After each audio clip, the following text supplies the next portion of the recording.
ఇప్పుడు అది ఏంటంటే దానికి ఓన్లీ సోలార్ పవరే కేటాయిస్తారు. సోలార్ పవర్ అంటే పొద్దున ఎండ వచ్చి సూర్యరశ్మి వచ్చినాకనే మోటార్ ఆన్ అవుతుంది. ఎండ వీకంగానే మోటార్ బంద్ అవుతుంది. అంటే మనకి 7కి శుభమైన కరెంటు సాయంత్రం 5 బంద్ అవుతుంది.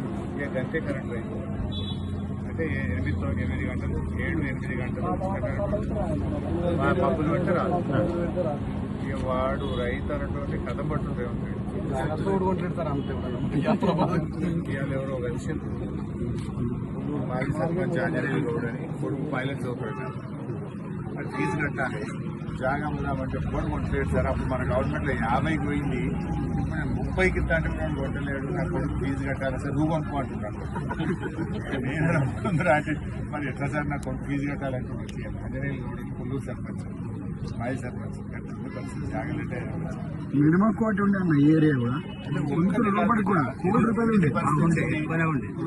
మూడు రైతు బంధులు ఎగ్గొట్టేది. ఒక రైతు బంధు మొత్తానికి పోయింది, ఒకటి 3 ఎకరాలు వేసాడు.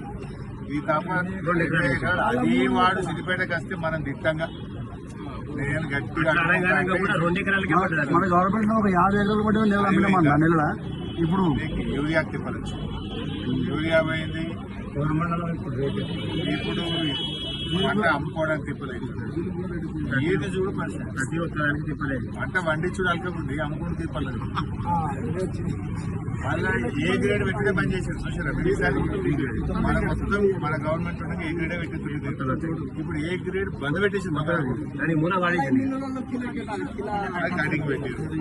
ఎన్ని బాధ లేదు. అప్పుడు మీరు ఉండగా నాకు అసలు సమస్యనే రానియకపోదు. నేను యాదన్న వస్తే ఇక్కడ మెసేజ్ పెడితే పావు గంట కథం చేస్తున్నాను. ఎంత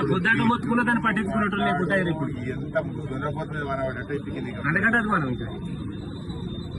మార్గం ఉంది పరిస్థితి. ఏం చేయాలి మీకు నేను ప్రయత్నం చేస్తాను. మీరు చూసుకుంటే టీవీలో పేపర్ నేను అసలు రైతుల గురించి మాట్లాడిన రోజే ఉండదు.